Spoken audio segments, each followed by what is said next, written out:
Hello and welcome back to The Great Cricketer. Right now we are backstage at the Glee Club in Birmingham before our first live show of the tour here. We've got Glenn Maxwell coming in a few moments' time, and that's pretty exciting. But I tell you what, Pezza, I was thinking this morning and actually most of last night that fuck me, I am so into the cricket at the moment. Yeah, and you know, it's like, it's fucking test cricket. Like I've actually in my life, I've got a place for T20 cricket in my life. I like the IPL. You know, I can get into a World Cup. Yep. Some of the other stuff is bin, no question about that. But sure. Mate, I'm fucking so into the cricket at the moment, which is very concerning. Obviously, it holds a confusing place for me in my life. Yep. But like when it's the Ashes, it's in England, mate. We've got a banging Test match happening right now, and it's the first one. And I just feel like we could get 5 fucking absolute bangers here, 2005, or maybe not. So one of those two things. You are watching TGC. Hey, if you're new to TGC, why not click subscribe right there on the old YouTubes, or just shoot a like, or maybe just drop a comment. Tell us what's giving you crow's feet, etc., which has somehow really taken off. But we are brought to you by Budgy Smuggler, budgysmuggler.com for all of your smuggling needs. I know a lot of people head into Europe here for your northern summer. Budgysmuggler.com is a place to be for all your kits. Pezza, I'm loving the cricket, man. I'm into it. Yeah, I'm concerned with that display of emotion and vulnerability and solemnity. Everything okay, mate? Yeah, at home, on the home front. And I'll say no, and you'll be like, oh, I checked. Yeah. I asked him. It's good. And that little period today where Australia took 2 wickets, for a lot of reasons that we're going to explore in this video here today, was something I needed.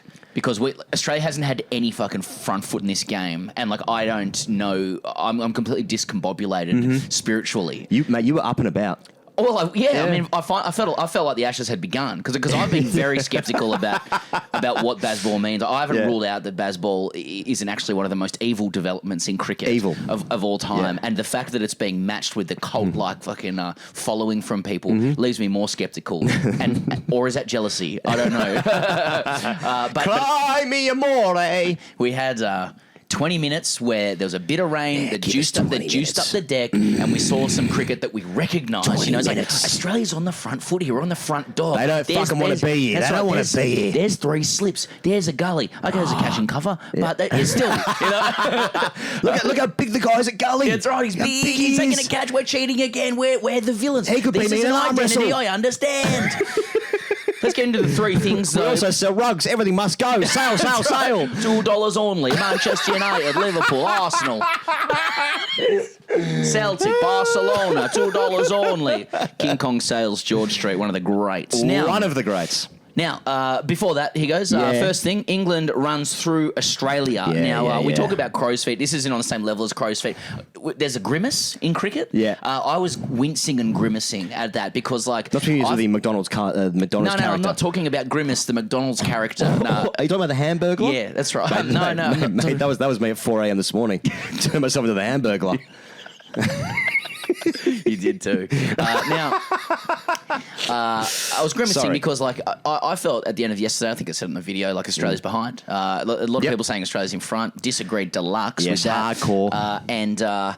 And so it proved. Stokes' funky tactics, assisted the Australian team unravelling.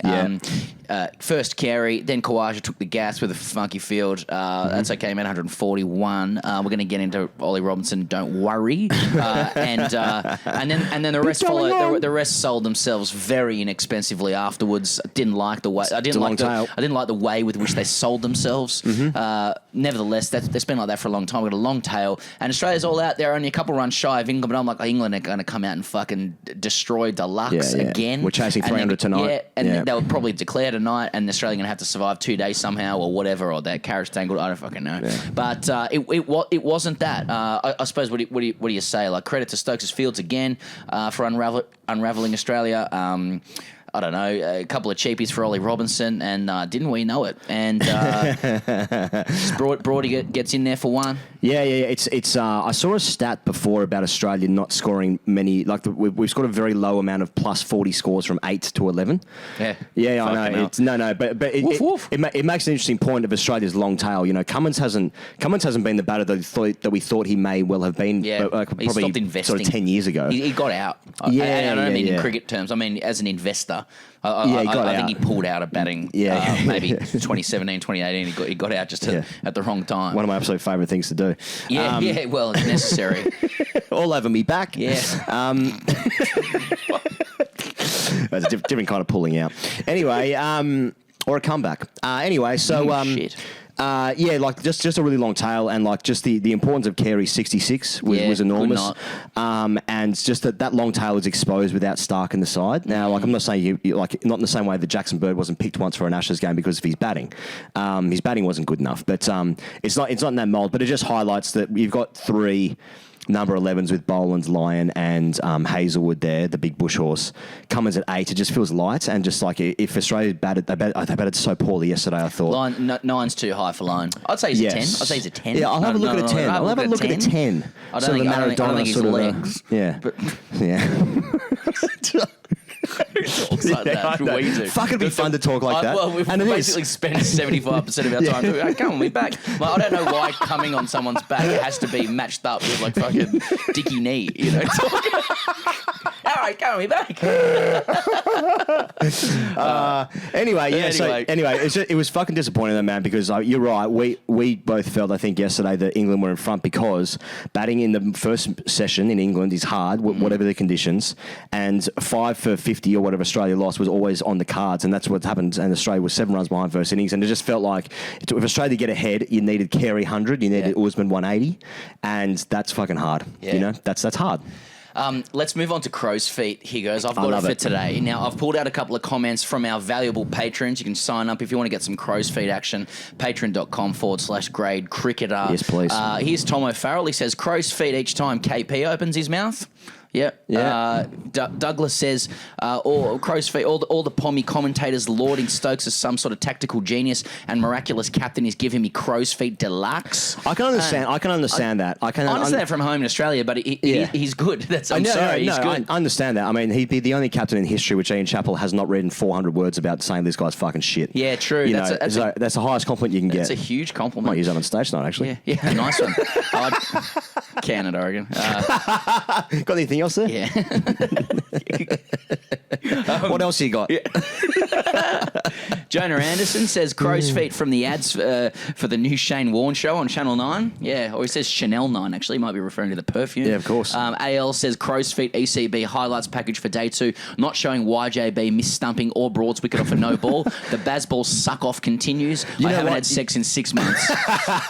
You know what? That is very true of the ECB's YouTube channel, where like I noticed during I think it might have been the India series when they're playing at home, and like someone does something amazing for India, but the headline is like Broad takes amazing one for that's the headline of the video. And they just all you got to do is support your guy. I understand that, but like leaving out enormous moments of the game where like if Australia win the game, that moment is fucking really significant. Yep. And if they lose the game, then it's less significant. There you go. Do something with that. Well, it's almost like hospital pass there for you. No. I like it because there are a couple of other countries that seem to indulge in this propaganda as well. You know, like that great Andrew Simons quote about like doesn't know how he's playing international cricket because every time he sees himself on TV in India, he's getting out for a duck or getting hit for 6. And in Australia, we're actually we tell the truth all the time. That's true. Anyway. Bazball suck off. I guess Shane Van Roy says crow's feet from reading England lead by Talla for a reason. Comments, will that old sod just get off the grid? Right. Everything comes back to Dhoni in some way, shape or form. Of course it is. I'm really enjoying people getting behind the crow's feet, you know? I'm really enjoying the idea that people are because they understand it. Mate, they're watching TV and they're like... I got snapping your neck back. I got skin elasticity from the pure wincing and grimacing and squinting try and push one eye to the back of your head. Yeah. And snap your neck back. There's something to do with it. You also got to sort of give yourself a bit of a double chin as well as you're... Yeah. I know it's ugly, but it's like moulding clay. That's what crow's feet is. Or thumbing folding your your face penis into itself like fucking 2 bum checks, you know. fuck's this? You know. Now my crow's feet from today was Ollie fucking Robinson with Uzi. Me. How dare you, Ollie Robinson? He's knocked over Usman Khawaja. What's he on? Who's made 141 runs and not bothered anybody while doing it. Yeah. He's given it like, fuck off, you fucking prick. Yeah. And it's like, mate, you've been bowling 120k off spinners. Absolute fucking and getting pump. fucking smashed. Yeah. For the last day and a half. He has been poor. He's been poor. And then you got Coates in the comments going like, "Oh, fuck, very rich of the Aussies. He's not the first guy to swear after getting a wicket. No, he's not." Yeah. But I'm getting crow's feet at him doing it for a bloke who's made 141. Oh, yeah. I reckon you would struggle to find Aussies who are sending guys who've made 140 big ones, you know? yeah. I really would. Tell Me the last person who did that, and whoever did would be a coat. Yeah, it would be 100%. Yeah. Now, like, we're not asking to like fucking go in there, drop on his knees, and suck him off. Yeah, not necessarily. Not necessarily. If he wanted to, I'll have a look. Yeah. I'll have a look. Although I did see Talksport. I was on Talksport yesterday. They put out an article saying like and a video of Joe Root's classy gesture. After this will be good. After Khawaja left, like Fuck, they're civil. he literally just walked up and patted him on the back, like, Mate, said, that's "Well classy. batted." Made classy gesture From a United fan. So a bit of crow's feet at that. Respect Talksport came on and all that. But, you know what? In the moment of the game, it's a big wicket, right? And I fucking fire up. But like when you're bowling fucking pump, and you've been dog shit every time you've played the team that you're playing against, just have your jets and cool them. Mate, you got to cool your jets. Just take the wicket, be humble, throw a little blanket over yourself, and fuck off. You know what I mean? Like, I don't want to see you. You know. Anyway, that's crow's feet. You want to get a few crow's feet? Crow's feet. Read out. Drop in the comments. Patreon might help you out. We'll look at the comments as well. Let's be honest. But and finally, and then he goes. Australia hits back. So finally, we got a period in the game. 20 minutes. There's a bit of rain. There was a bit of rain around just before the main break. We knew that was coming. Yeah. Obviously juiced up the deck a little bit because it started seeming deluxe. It was nipping. Yeah, a bit of nip, bit of tuck, and Boland and Cummins went to work. And all of a sudden, I started seeing the shapes and contortions of cricket that I understand. Yeah. Australia on the charge, the crowd a bit quiet, the fielding formations that I grew up with and that helped me feel like my family is together and that. And that. Yeah, everything's nerdy. All your affairs in order. Yeah, all my affairs in order. The lights just gone off a couple of times or whatever. Yeah, I've written my to-do list for the day. I walk out of the room left foot first. Yeah, well, that's part of it because I felt very knocked off my equilibrium. Light switch on, off, 7, 8, 9, 10, left foot. Right foot, damn it. Day's over. Now, and that 20-minute period, for the first time, I saw a ray of light for Australia. I really haven't this whole game. I think that England's tactics, whatever you fucking want to call them, are more advanced than Australia's at the moment, and it's going to take some time for Australia to catch up to it, especially on those wickets. But as soon as the wicket had a bit of life, it's changed the game. And Australia's back in it. They would have been desperate to get on this evening. Desperate. It absolutely pissed it down. It fucking pissed it down, yeah. So it wasn't going to happen. But if Australia had a couple more hours under those skies and those conditions, they could have really done some damage to England. And we would have seen, again, hopefully we'll see it this series, what England does. Do they put the Bazball cue in the rack when the deck's doing a bit, And or are they one trick pony, is that the only way they can play? Is it predicated on this flatness? Yeah. But as soon as the deck livened up, we got some English stuff, Australia's back in the game because they've been cucked this whole game. And they're in it. They're tactically in it. They've been defensive, and pragmatic, and whatever.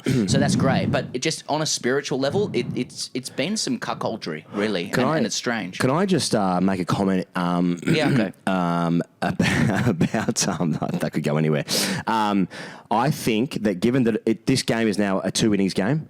Obviously, like who scores the most runs and most runs cricket, wins, and then, as long as they don't bowl them out and there's enough time. No, I think that like it's rare enough that you get an opportunity in an Ashes series either side because both teams have great records at Edgbaston and in Brisbane, where obviously we start our summers. If you get an opportunity to win the game, the first game in the Ashes for an away side, it's fucking huge. Yeah. And I think that Australia does have a good record at Lords. I don't know what that means, but my point being. They're in this game, and they're going to have to chase high twos, maybe low threes, probably.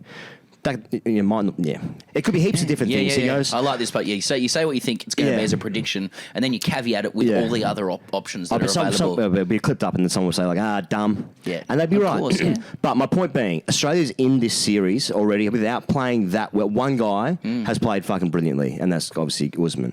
But Australia is right into the game where they can get themselves, if they get 1-0 up in this series with some great batting and some really good bowling in the next 2 days. That's really, really significant for what this team is trying to achieve, which is ultimately do the hardest thing in our cricket, apart from winning India, is winning the away Ashes. Our cricket. Okay, third thing, he goes. Is it game on? Is it game on? I mean, it obviously is now. Yeah, we don't have to labour. I mean, you probably just did it. I jumped the shark there a little bit with it, but yeah, mate. Australia's in it. Australia's in it. You know, like I mean. I was so disappointed with like how we batted in the first innings. Is that going to happen again? England's got great bowlers, and especially in these conditions, they are the best in the world in these conditions. Australia's batting needs to stand up, and it's probably down to like 2.5 men. Moeen's digit is big. Moeen went off with That's a digit, good point. and I do think it's actually quite funny. And 25% less of his paycheck. Oh well, 1-0 Australia. Same old Moeen, always cheating. That's right, except when Dhoni's involved. But now CSK stuff. So one thing I find funny, like from a spin perspective, is like after all the money that goes into the Ashes and all the preparation and the tradition and the history and like the intrigue around whether Moeen would play or not, no one considered that like. Because he hasn't bowled in ages, like his spin finger's just like isn't it going to hurt him? The skin's going to rip off because he just hasn't bowled in that long. Where was the stats guy on that? Yeah, and there's probably only about 50 to 55 people today that were like, oh, you actually piss on your finger. You actually piss on your finger to harden it up. Yeah. Now, to be fair, I did not know that. Oh, really? But it was common knowledge. Yeah, I'd not heard that before. I used to piss on my finger. Yeah, but those are jellyfish stings. Yeah. No, that had nothing to do with anything. It's just a kink I've got, mate. And I won't be shamed about it. On me finger, especially. On me big old digit there. Yeah, on the big old digit. On the big old number one there. That's right. Check that number one on that digit. Got the big old fine finger there. It feels so good. Anyway, no, Friars Balsam's what you want. You dip your little digit in that, little toxic radioactive. It does seem big though, doesn't it? Yeah. Moeen not being able to bowl bulk overs. Yeah. It's spinning. Yeah, and he's got a good ball in him, and he does. plenty of others. AskTGC, he goes, thanks to Garlicator. He says, boys, gents, couple of paragraphs here goes. So with Warner and Broad wanging on about how much respect they have for each other, Travis Head giving a great interview to Sky after play today, and Uzi giving a presser that was every bit as impressive as his innings, the fuck are we supposed to do as armchair-based Dorito-festooned, semi-somnambulant, keyboard-bashing coats who need something to define ourselves against and someone to viscerally despise in order to simply feel alive? Are we supposed to appreciate this clash of styles and tempos between two high-class sides, each with a high ceiling and a few soft underbellies, across a summer which will thrill us with narrative arc, subplots deluxe, and high tariff skills galore? Sake, what happened to weapons-grade shithousery, underhand tactics, headbutting the line, and malevolent undercurrents of class war, the latter both internal and external to each side? I feel like I might die, but I no longer know which hill I'm meant to die on. Yeah. The fuck is this shit? I hope the jet lag's wearing off and you're able to enjoy your stay over here. Cheers. Hey, great question. Yeah, great question. I do wonder. That's why we're blowing up about Ollie Robinson. And maybe we should say thanks because he's given us something. That's actually a good point. Yeah. Maybe we should be. Yeah. Maybe we should be because he is giving something that we recognise and we understand. It's fucking too nice, isn't it? Well, I was thinking though, mate. Yeah, I was thinking like both sides very likeable. Yeah. Very likeable sides. Now, someone yesterday literally called Usman Khawaja a cunt. Yeah, that's right. Which I thought was good. A little off colour. Yeah. For my liking. Yeah. But that's just me and my taste. Me. Sort of stuff you can expect on stage. That's right. 3 hours of it. Lock the doors. And anyway, I think we should be thanking Virat Kohli. For saving Test cricket, MS Dhoni, and Ollie Robinson. The big three. Yep. Indeed. It is one of those things. Sometimes I think we've banged on so much about toxic masculinity and like the toxicity of hostility in Australian cricket on this show. Right. Like it may have even had some. I'm not saying it's all because of us, but it may have had some influence on the players being nice, normal people. And now we've created a monster of civility. That's right. And I don't like it. And actually, it's going to do us out of a job because if we don't have more coats like Robinson knocking around, what the fuck are we going to talk about? What's going fucking on? Solar panels doing some stuff for UNICEF up in the Northern Territory. Like a solar panel Pat. Solar panel Pat up in the NT, helping out Indigenous kids. Fucking How woke. am I meant to make humour out of that? Woke little bitch. Yeah, that's right. We're just going to have to go full right-wing GB news on it. Just to stay in a bloody job. Didn't they fly you? Yeah. Unbelievable. That's right. Hypocrite. That's right. You can't fucking support climate change measures if you fly in a plane. In a jumbo jet. You fucking nonsense. That's the end of day 3 for the Ashes. Thanks as always for joining TGC. Thanks for those joining Patreon and watching on YouTube. It's great to be here. It's exciting. It's fucking awesome. We got a great series ahead of us, and this is just the beginning. So thanks as always for supporting us. We'll see you coats on the internet tomorrow. Cheers.